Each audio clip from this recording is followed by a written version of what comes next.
Silius, Oui. c'est à toi de jouer. Donc là, clairement, je serre les dents avec la douleur, ça, même si j'étais pas mal. S'il m'a beaucoup aidé, pas mal soigné. Je suis toujours, d'ailleurs, j'ai une question pour toi. Ok, ma plaie s'est refermée, mais est-ce que je suis toujours cloué à l'arbre derrière moi? Oui, Ah oui, putain. Je passe en offensif. j'en prie. J'utilise mon médaillon hivernal et je frima et j'envoie la sauce devant, Oh la sauce. devant moi. En fait, clairement, je veux créer genre, un mur de pique, mais à transpercer de tous les côtés. Et même si elle meurt pas de ça, elle sera broyée contre le mur. Silus vénère. Voilà. C'est quelque chose, hein. Très bien, ça va Non, te mais coûter faut pas 4 blesser points de les psy. petits animaux. Ouais, carrément. 1 point de psy pour activer le pendentif, 3 si tu veux faire le plus puissant sort que tu puisses faire avec Frima. Je te les envoie maintenant, regarde. Tu sais, j'attrape un peu la flèche comme ça. Je fais, tu veux jouer à ça, hein? Et je tends la main de Sphérel et je fais, disparaît. Du coup, rappelle-moi ta quête secondaire. Oui. Oh non. Oh non. Oh non. Tu tends la main, tu dis disparaît. Et il se met à neiger. Oh. Trop Et bien. en fait, il y a des petits flocons tout mignons et tout douillets qui viennent couvrir les arbres de blanc. Achève-moi. Il me reste plus plan. C'est ta première étape. Quelle est la deuxième étape? J'étais à fond. Donc, tu as terminé le tour de table, Silius. Nouveau tour. La créature qui est ici, elle pousse un cri terrible de douleur et l'exhumée la tire une dernière fois par la taille et tu vois qu'elle se fait aspirer à l'intérieur de la terre et que la fissure se referme. Et la fissure se referme en fait juste sur son avant-bras. Et il y a sa main qui simplement sort de la terre et qui se crispe et tu vois, Diego, qu'il y a tout son bras qui se carbonise, il y a une fumée qui émane de son bras et qui se fige comme une branche morte. On se reverra en enfer, j'imagine. Celle qui est ici. Pour faire son test d'attaque, elle va avoir un malus parce qu'elle avait trébuché suite au test de Bassem. Elle décoche une flèche en ta direction, Bassem, que tu vois arriver et tu, d'un geste rapide de la main, tu élèves une branche au niveau du sol. La flèche vient se planter dans la branche juste devant toi. Diego. L'exhumé qui est ici fonce vers Ouais, ok, l'elfe bien, qui était concentré sur Bassem. Et il va la griffer avec ses mains enflammées. Let's go. Et donc il la lacère de part en part et il y a des blessures fumantes enflammées qui se dessinent sur son corps. Elle pousse un cri terrible alors que l'exhumé, dans la même action, commence à disparaître. Je peux agir avant qu'il disparaisse totalement. Oui. Je voudrais utiliser la danse du feu pour contrôler les flammes alors que son corps est en train de se détruire, pour propulser les flammes sur elle en fait, afin qu'elle prenne feu. Lance-moi ton test de danse du feu. Oh let's go. 8 ça passe. En fait, je transforme même la forme de son corps pour faire une sorte de serpent de feu qui lui tourne autour et s'abat sur elle. Ça va l'occuper un peu. C'est ensuite Fujiro. Donc moi j'aimerais utiliser mon bâton, vu que mon ennemi maintenant est armé, pour le battre en fait, pour essayer de le faire soit le désarmer, soit le faire tomber de la plateforme. Très bien. Lance-moi ton test avec bâton. Ouf, let's go. Tu vas me lancer tes jets de dégâts et tu vas me décrire ce que tu fais. Donc je me bats avec le rôdeur en essayant de parer ses coups de couteau, tout en essayant de lui porter un coup qui pourrait soit le désarmer, soit l'assommer. Et j'essaye de le pousser petit à petit vers le bord de la plateforme, dans l'espoir de le faire tomber, que la chute puisse le mettre hors combat. Très bien, alors pour ça, tu vas me lancer... Lance-moi un test de force en fait, pour t'opposer à lui. Donc tu saisis ton bâton, et alors que tu pars ses attaques, tu lui assènes un vif coup de bâton au niveau du crâne avec le bout de ton bâton qui le fait reculer de 2 mètres alors qu'il allait tomber. Tu t'approches pour lui donner un coup de pied, sauf qu'il se décale sur le côté.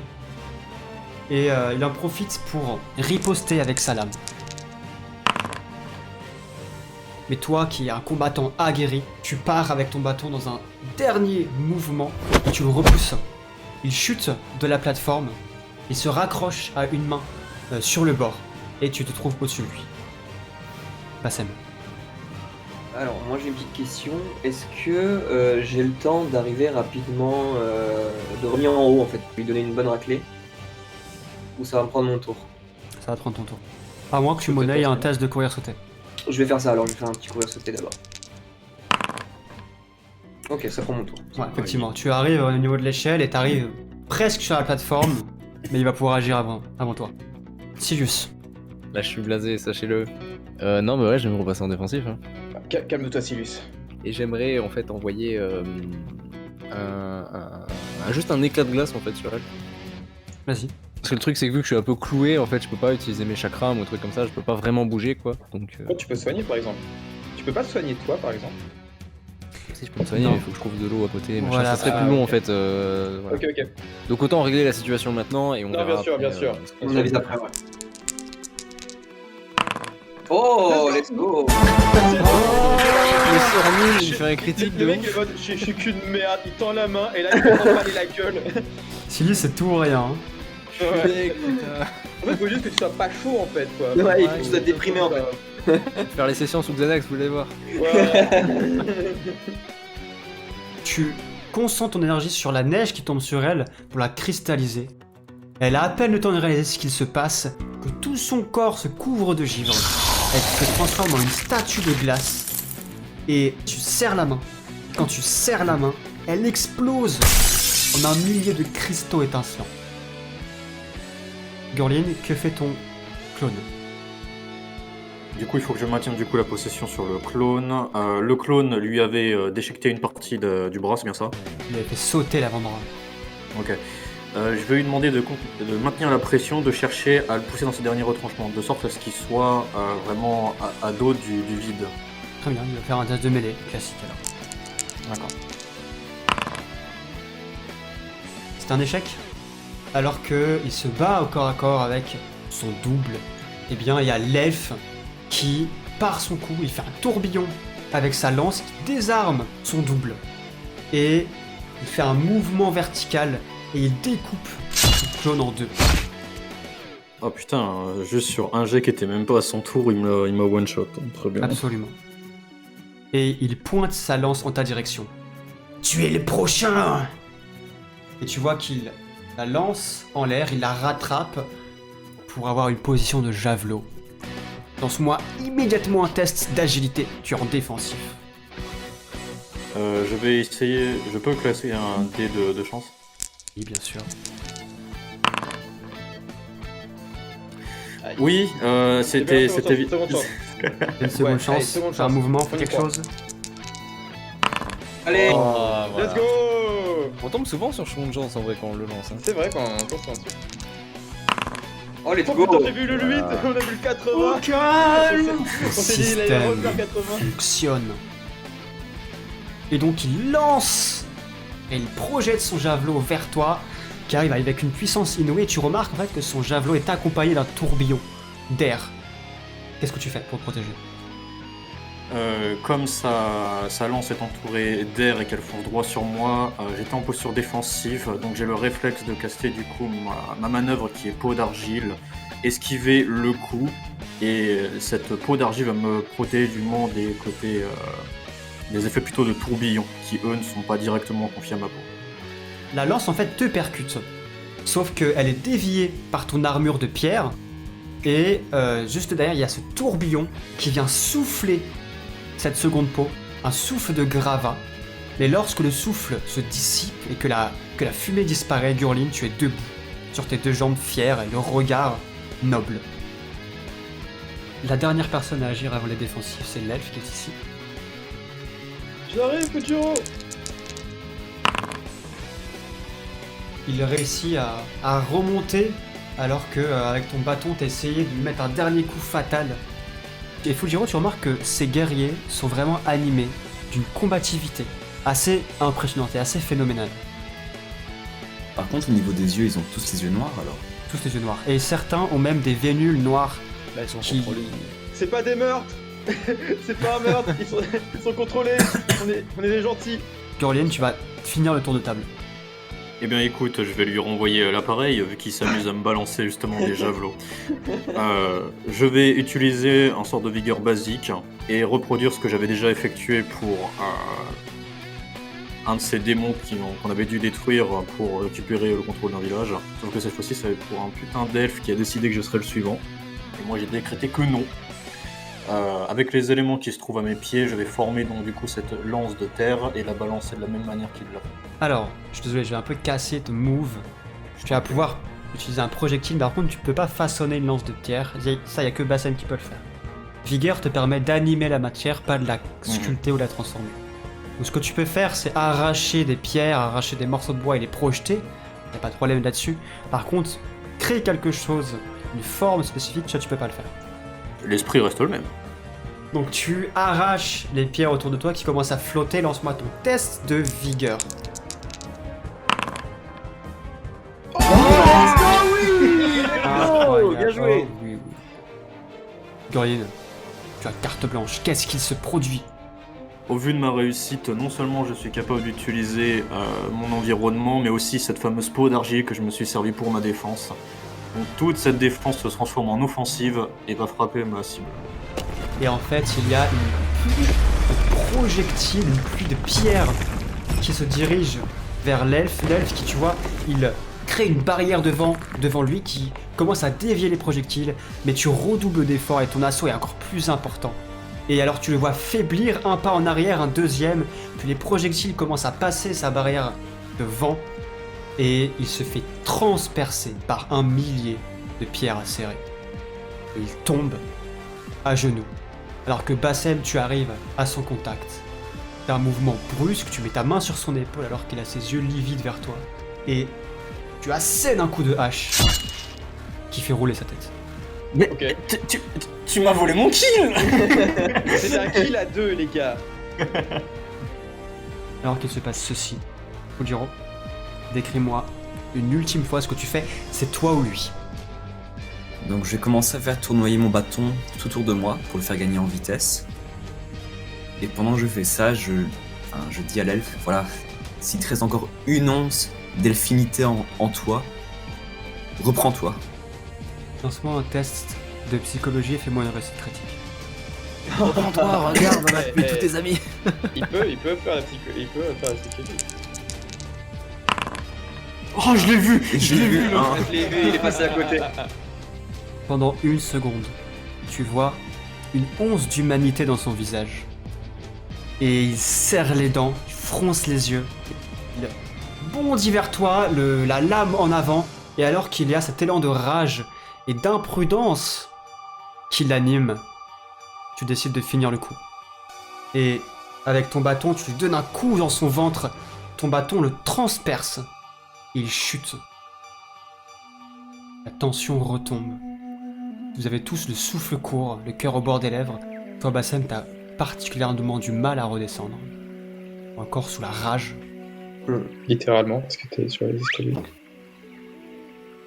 Vous allez me dire les quelques actions, là, tout de suite, que vous faites. Digo. Je vais pour... Enfin, je regarde si Silius n'a pas encore besoin d'aide, d'attention ou quoi, avec les flèches qu'il a pu se prendre. En même temps, je réfléchis à ce que j'ai fait, en fait. Parce que j'ai tenté un truc, je sais pas, j'ai eu une sorte d'impulsion. Et ça a invoqué 3 trucs. Donc, même si c'est bizarre, parce que même si je savais exactement ce que je faisais, au final, je n'avais aucun moyen de savoir qu'une chose comme ça allait arriver. Très bien, lance-moi un test de premier soin. Mets tes doigts dedans. Premier soir. Fais-nous une Silius, tiens. Ouais, voilà, exactement. toi. Mais quel mot. Nique ta mère! Putain, c'est lui le vrai guérisseur en fait. Tu lui fais un Appelez-moi bouche le à bouche. docteur. Tu lui fais un bouche à bouche avec les bandes. Je lui caresse un peu le visage, tout va bien. Tu casses la flèche à sa base et dans un élan de tu ne sais pas quoi, tu es pris par un instinct de survie. Tu lui fabriques un bandage en fouillant dans sa propre besace, très rapide. Et en fait, tu stoppes l'hémorragie nette, qui était déjà bien stoppée par la potion, mais là, clairement, il est plus du tout en danger, quoi. Il n'y a plus aucune plaie qui saigne et ça risque plus de saigner. Voilà. Et là, je le regarde, je lui fais, voilà, c'est comme ça qu'on fait. Si tu devrais songer à aller voir les exilés au nord. On verra. Je pense si que elles ont t'as des un belles vrai jambes. talent pour ça. Non, mais c'est le bisou magique que faisait ta maman. Hein. Allez, chou la douleur. Kojiro. Alors moi j'aimerais bien descendre au niveau du corps que j'ai balancé par terre et commencer un peu à l'observer, voir si... Je sais pas vraiment ce que je cherche parce que je me suis juste rendu compte qu'à un moment il a hésité, même si c'était bref. Donc voir s'il n'y a pas des marques particulières sur son corps, un signe d'empoisonnement, n'importe quoi. Un elfe. Avec des habits, clairement des habits qui sont faits pour être dissimulés dans les bois. Il est assez maigre, tu vois, même ses vêtements sont un peu amples pour lui. Mhm. Il a donc des petites vénules, des veines noires en fait, hein, qui partent de ses yeux vers ses joues. Et tu vois, comme des champignons en fait, sur sa jambe. Il porte sur sa cape une broche qui représente une petite tête de griffon. Et une dernière chose, son carquois de flèches. Les plumes de ces flèches-là sont bleues. Ouais, c'est ce que je voulais demander en fait. Donc si possible, j'aimerais juste prendre une de ses flèches pour aller la montrer aux autres. Et en même temps, j'aimerais bien prendre sa broche également. Très bien. Je considère que cette info, vous l'avez tous, du coup. Bassem. Moi, je vais fouiller du coup le cadavre qui est à côté de moi. Voir ce qu'il a, est-ce qu'on peut avoir des informations sur ce qui se passe dans le coin. Vérifie aussi ses. Enfin, quand je te vois, je te le dis. Vérifie Ouais. ses yeux, voir s'il est comme les autres. Parce que lui, il a pu discuter s'il n'était pas contrôlé. Et là, tu trouves une bourse de 10 pièces. Qui ne sont pas des keys. Ah. Alors, des pièces en argent. Le tour est gravé d'inscriptions apparemment en elfique. Il y a un arbre qui est représenté en son centre. Sinon, il a des vêtements de guerrier. La même broche sur sa cape. À part ça, il n'y a pas grand chose à voir sur lui. Je crie du coup à tout le monde. Je n'ai rien trouvé sur le corps, va falloir fouiller la cabane. Et ses yeux, t'as regardé ses yeux? Noir comme les autres. Et est-ce que tu vois des champignons sur son corps? Non, lui non. Ensuite, Curly. Pour ma part, je pense que la plupart de fouiller les corps, ça a été fait. Mais je pense que je vais commencer déjà par le cadavre qu'il y a devant moi. Sur lui, il a un sabre elfique à sa ceinture, des yeux noirs, et en fait, de son épaule jusqu'à son avant-bras droit, il y a de la sorte de mousse et des champignons qui semblent vraiment être accrochés à sa peau, qui ont d'ailleurs dépassé de ses vêtements. Il a la même broche que les autres. Du coup, c'est une mousse. Enfin, c'est de la mousse, elle est pas animée, elle a pas l'air de. Non, c'est de la mousse un peu comme de la moisissure, tu vois. D'accord. Juste. J'ai la rage du moment, avec l'adrénaline, tout ça qui commence à redescendre. Et je suis assez amer en fait quand même de ce qu'on a fait. Donc bon bah je veux dire on les a tués, bon on s'est défendu, ils ont entendu une embuscade, tout ça. Mais je m'en veux un peu de sous le coup de la colère avoir craqué, on va dire, et essayer de prendre cette vie aussi brutalement, on va dire. Du moment que tu as toujours conscience de la limite, c'est toujours toi, ne t'inquiète pas. C'est sûr, mais j'aimerais bien savoir ce qui a fait que ces elfes n'étaient plus eux-mêmes. T'imagines si toute la forêt est dans ce cas-là? Ce serait un peuple entier qui s'effondrerait. Une civilisation Bon, peut-être. complète. Ils trouveront peut-être des réponses à leur craie.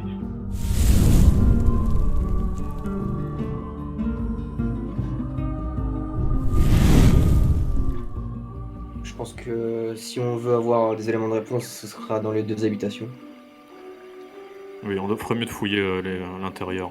Justement, Il est faut venu pas de trop qu'on l'intérieur, s'attarde non plus, parce que d'autres pourraient arriver. Ouais. Mais de ce On que va- vous avez dit, les éléments que vous avez rapportés, il s'agit peut-être d'eux justement qui ont tiré sur leurs camarades. Celui avec la lance qui vous attaquait, est-ce qu'il était aussi famélique que les autres? Non, non. Un peu moins, mais quand même, ouais. Quand tu disais qu'ils avaient les traits creusés, c'était genre ils ont pas mangé depuis longtemps ou... Ouais, ça fait un peu cet effet-là. Est-ce que ce ne serait pas la moisissure qui se nourrissait d'eux? Qui expliquerait qu'ils avaient les traits si creusés? C'est possible, oui. Sans doute. Déjà, la vie manque clairement. C'est pas normal qu'on arrive dans un endroit comme celui-ci. À part les éléments qu'on vient de détruire, avant qu'on arrive, tout était en désordre, mais il n'y avait pas non plus de destruction abominable partout, quoi. Moi, ce qui m'étonne surtout, c'est qu'une forêt aussi proche des Larkraï, et Larkraï ne fait rien. Tu vas pas me faire croire qu'ils ont Il n'y avait personne aux portes différence. non plus. Il y a clairement quelque chose qui s'est passé directement au cœur de la forêt, et ça a posé problème sur une large zone. Donc, est-ce que ça a aussi touché Larkraï? Je ne pense pas quand même. Nous aurions déjà eu des nouvelles. Bah après, El Arcraï est une cité qui est connue pour être bien cachée au cœur de la faune des Sylves. Donc je pense qu'ils n'ont pas eu de problème, ils sont justement peut-être cachés là-bas. En tout cas, les rescapés sont cachés là-bas. On ferait mieux de bouger, ouais. Ouais. Bah, du coup, bref, moi je vais fouiller. La cabane. On va pas faire chaque maison, je vais vous dire un peu ce que vous trouvez en général. Ce sont effectivement des habitations, il y a de quoi vivre à l'intérieur, mais l'endroit a été abandonné à la hâte. Tout est en place en fait pour vivre. Il y a très peu de choses qui sont détruites en fait. C'est quasiment intact, mais en fait c'est gagné par la végétation. Il y a des champignons qui poussent à l'intérieur de l'écorce de ces arbres-là. Tu trouves dans cette maison-là, Bassem, enfin vous trouvez tous, qu'il y a une sorte de petit bureau avec des documents. Et il y a en fait une sorte de carnet. Et en le feuilletant, tu te rends compte que c'est un peu un carnet de bord. Mais c'est écrit en elfique. Quelqu'un sait lire les filles dans notre groupe ou pas? Non. Si j'ai une question, Fujiro, enfin je te le dis un peu, t'as récupéré un badge, c'est ça, sur un des cadavres. Oui, Donc de ce que j'ai noté, du coup, l'ordre du Griffon, c'est bien ça. c'est ça. Je peux peut-être l'analyser, parce que si c'est un ordre, peut-être que... Alors non, pourquoi? Parce que t'es jamais allé à l'Arcraï de toute ta vie. Et les D'accord. elfes, de manière générale, sont un peuple vraiment mystérieux et reclus sur eux-mêmes. Vous savez tous hein, que les elfes ont été jadis les maîtres de l'Andorre et que les hommes sont venus les chasser, et qu'avant leur capitale n'était pas Elarkraï mais Elintor. Adariel certainement aurait pu vous en dire plus, mais Gurlin, tu peux me lancer néanmoins un test de connaissances des cultures, car tu ne maîtrises pas l'elfique, mais tu as des notions. Tu les connais quelques Tout mots. à fait, ouais, Il y tout a à des fait. notions. Il peut commander une pizza, quoi. Oh, Incroyable. let's go, il connaît! Alors, tu déchiffres quelques mots, quelques phrases de ce carnet. Tu sembles comprendre qu'il parle d'abord d'un grand malheur. Comme quoi, la cité a été atteinte par un mal. Tu comprends un peu que cette personne qui écrit a l'air d'être une sorte de guerrier, parce qu'elle parle de son unité, de son groupe. Et il y a un nom hein, qui est cité. Tu comprends, nous restons sur les ordres de Siloriel, en éclaireur, afin de trouver une solution. C'est un peu ce que tu traduis. Et apparemment, le camp dans lequel vous vous trouvez était leur point de rendez-vous, leur QG. Donc ça veut dire que ils ont déniché un mal, ou alors un mal qui était déjà connu et sorti du coup de la cité, qu'ils ont obligés à fuir. Ils sont arrivés ici. Le mal les a rattrapés, ou est-ce qu'on est arrivé du coup un peu trop tôt? Peut-être que c'est arrivé à la capitale, qu'ils ont fui quand ça s'est arrivé, mais qu'ils en ont Oui, emporté oui, avec c'est eux du possible. coup, quoi. Est-ce que je pourrais y décrire une date d'écrit? Effectivement, la dernière page est datée d'il y a quelques semaines. Et la page où il parle qu'il y a un mal qui atteint la cité, en fait, elle remonte à quasiment 2 ans en arrière. Oh là là, d'accord. Et personne ne Ouais. sait ça. Personne ne sait ça. Difficile à dire si c'est par fierté qu'ils l'ont pas propagé ailleurs, au-delà de la forêt, ou si simplement le mal les en a empêchés. Vous pensez qu'Alice, ils savent pas non plus? En fait, je sais pas à quel point les elfes sont en contact avec les hommes en fait. Est-ce qu'ils se gardent d'aller en Il dehors y de leur avoir quelques contacts quand même, quoi. Gurien, je vais te donner l'info. Lys et Larkraï, ça a toujours été très compliqué. Les elfes et les hommes, ça a toujours été très compliqué. Parce que les hommes ont toujours été très avides de leurs secrets, de leur pouvoir. Et à l'inverse, les elfes se sont toujours beaucoup méfiés des hommes. Donc les relations étaient compliquées. Tu sais aussi que la forêt des sylphes était quand même dangereuse, même quand tout allait bien, entre guillemets. Donc c'est pas impossible que si les elfes ont eu un problème, que peut-être Lys ne soit même pas au courant. Difficile pour moi de vous répondre. Honnêtement, tout ce que je sais, ça vient de la cité de Lys, pas d'Elarkraï. Du coup, les infos que j'ai pu obtenir peuvent être totalement biaisées. Mais une chose est sûre pour moi, c'est que si effectivement on a un souci de cette ampleur, Lys doit être au courant d'un moment donné. mais ils ont choisi soit de tourner la page, de fermer les yeux, ou de s'en occuper plus tard. Il se peut finalement que cette espèce de mal qui est décrit dans le carnet soit beaucoup plus dangereux qu'on pourrait le penser. Du coup, est-ce que vous trouvez ça prudent qu'on continue de s'enfoncer dans la forêt ou est-ce qu'on rejoindrait plutôt Lys pour essayer de trouver un arrangement? Non. Ce qui m'inquiète, c'est que plus on s'enfonce et moins j'ai l'impression de comprendre exactement ce qui se passe. À part avoir vu 2-3 effets sur la peau des cadavres, j'ai pas remarqué grand-chose. Cette mousse, ces champignons-là, je serais incapable de dire si c'est à cause de l'atmosphère, de l'air ou de simplement de leur génétique, mais il y a clairement... Enfin, ils vivaient ici, tout allait bien jusqu'à ce qu'ils découvrent ce fameux mal. Donc il peut très bien y avoir une source qui produit tout ça, ou alors c'est littéralement la forêt elle-même qui est en train de se tuer de l'intérieur.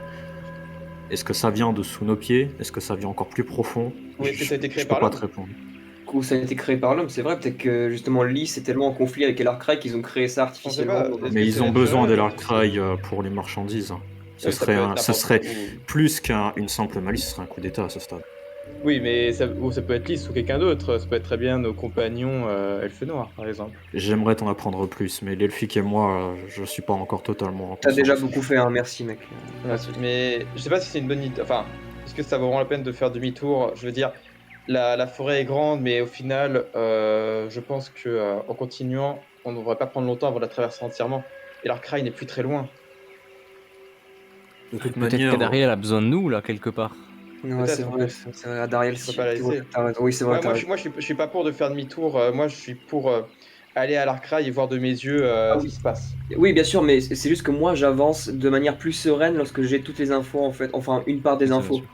Voilà. Enfin, Donc je c'est veux juste, dire, la forêt est grande, mais si on se dépêche, on pourrait la traverser assez rapidement pour ne pas retomber dans un tel piège. est-ce que l'un d'entre vous peut trouver un bocal, quelque chose où je pourrais entretenir du coup la mousse ou le champignon? Un bocal. ouais, moi je pense que ça se trouve dans l'une des habitations. Hein, Oui, si on doit pouvoir tout à fait. comme ça. On va récupérer ça. Mm. Tu peux te noter, Gurlin. Tu peux te mettre mousse mortuaire. Que décidez-vous de faire? Est-ce que vous faites demi-tour? Est-ce que vous continuez? Je suis d'avis de continuer. J'ai confiance en nos capacités. Oui, Pareil. j'apprécie Pareil. beaucoup la fougue de Diego et tout, donc je le suis, mais je reste quand même en arrière pour protéger mes camarades au cas où. On continue on s'est très bien débrouillé. On continue notre compo Tout à et fait. on devrait s'en sortir. Ouais. Ça Du va aller coup, pour tes blessures, Silius? T'inquiète pas. Oui, je suis j'ai passé eu par là. un guérisseur expérimenté. Je lui ai a pris appris soin de 2-3 moi. trucs. Peut-être qu'on pourra les refaire. Si un jamais autre vous jour. avez des plaies ouvertes, bandez quelque chose ou peu importe. On sait toujours pas comment se propage cette espèce de mousse là. Ça peut très Ouais. bien être dans l'air. Si effectivement c'est dans l'air, comme tu le dis, Gurlin, peut-être qu'on pourrait récupérer du tissu, des trucs comme ça, tu sais, se faire une espèce de masse de fortune un peu.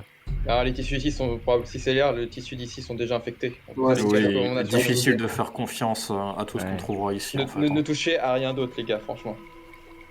Mais du coup, est-ce qu'on devrait chercher à prendre de la hauteur ou est-ce qu'on continue en ligne droite, hein?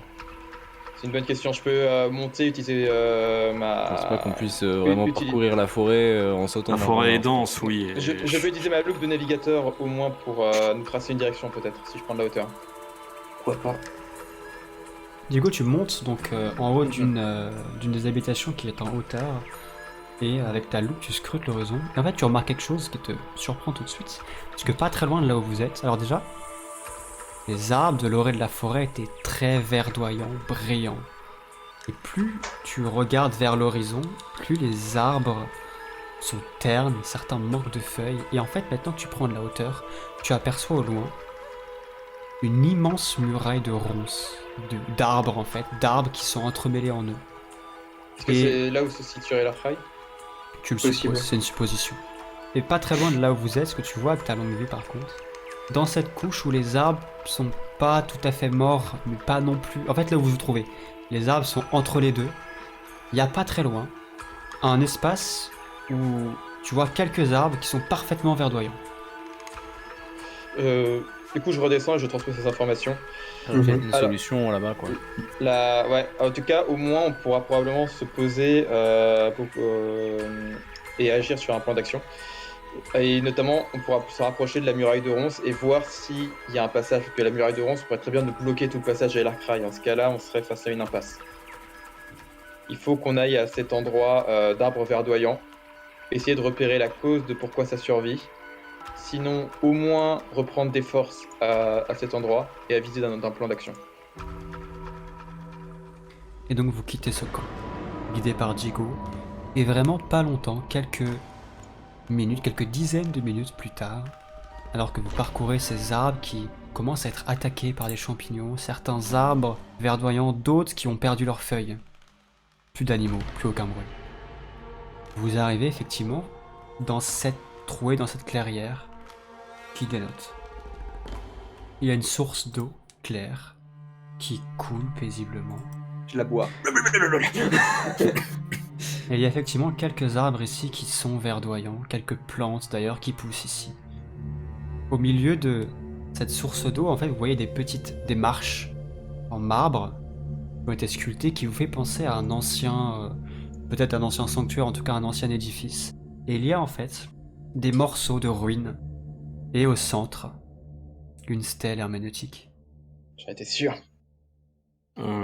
Du coup, je pense qu'en observant la zone, on devrait apercevoir, oui ou non, s'il y a de la mousse ou les champignons qu'on a vus dans la forêt. Là. Non, la zone est préservée.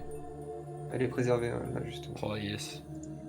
Mais maintenant qu'on connaît un petit peu le contact qu'on a avec les stèles, est-ce qu'on devrait pas tous s'approcher pour peut-être parler à un titan, discuter, si. voir... On peut essayer d'établir un contact. Si on peut réveiller un truc, dire, l'informer que c'est la merde dans la forêt, qu'il faut peut-être faire quelque chose. Et peut-être que de son point de vue, il pourra nous informer sur ce que c'est, quoi. Et dans le meilleur cas, on aura une nouvelle bénédiction, de nouveaux pouvoirs supplémentaires. Et ça, j'aime ça. Mais pour que ça fonctionne, il nous faudrait pas un lapin. On aurait dû emmener Orchidée avec nous. Est-ce que vous voulez que j'envoie un message à Orchidée pour lui demander de venir? Non. Oh, elle est bien où elle est. Ils sont là. Bon, trêve de plaisanterie. Bjorlin, c'est toi le spécialiste des Il vient de dire que t'étais l'intelligent du groupe. Ouais. Vous vous approchez de la stèle, et alors que vous posez le pied sur le marbre, il y a tout autour de vous les arbres qui se mettent à bouger. Oula. Ah, j'ai oublié les tréants. Ouais, Il y a en fait des visages qui apparaissent sur ces arbres, ils se mettent à bouger, et très vite, ils vous encerclent. Il y a une dizaine d'arbres qui sont autour de vous. Mais non, Et alors que il y en a un premier qui lève son énorme main branchue vers toi, Gurlin, pour te saisir.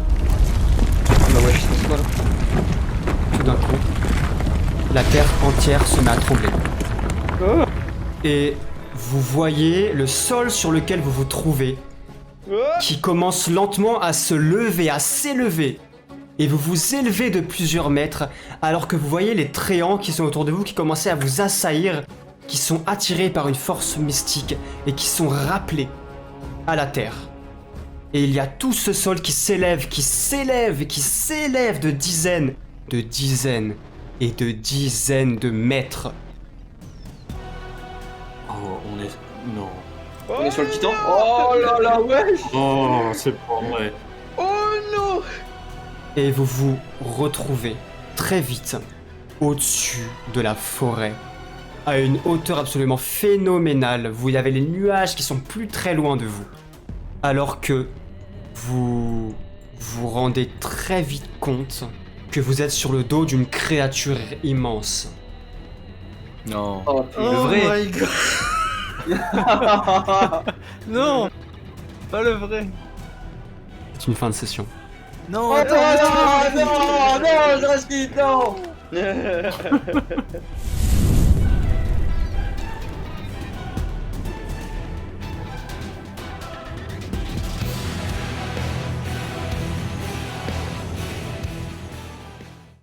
En fait, sur mes montages, j'ai l'impression que je suis un MJ incroyable et que tout se passe bien, mais c'est pas du tout le cas. Un gros connard. Je retire bien sûr tous les passages qui ne me mettent pas en valeur. À l'inverse, tous les passages où je suis en fils de pute avec toi, tu les enlèves aussi, pas vrai? Pas du Ouais. tout, pas du tout. Il reste plus grand chose dans le truc alors.